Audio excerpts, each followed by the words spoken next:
नमस्कार, आदाब दोस्तों। आज बात करेंगे एक और स्वतंत्रता सेनानी की, जिनका नाम था बरकतुल्लाह भोपाली। बरकतुल्लाह मध्य प्रदेश के भोपाल में पैदा हुए। 7 जुलाई 1854 को पैदा हुए थे और 1988 में उनका इंतकाल हुआ था।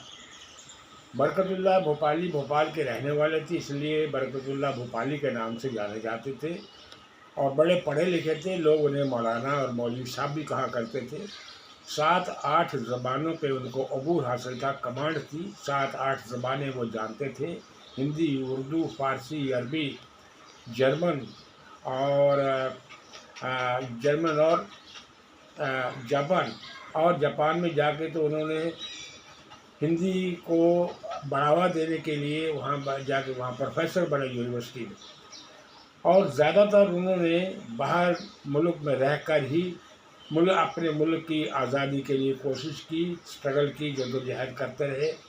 हर मुल्क में जाके उन्होंने जद्दोजहद की, लोगों को इकट्ठा किया अपने मुल्क की आज़ादी के लिए।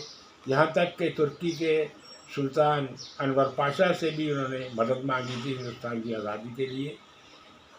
ये ज़्यादातर ऐसे करते रहे और ये पहले बेबाक इंसान थे। ये निडर थे, किसी से डरते नहीं थे।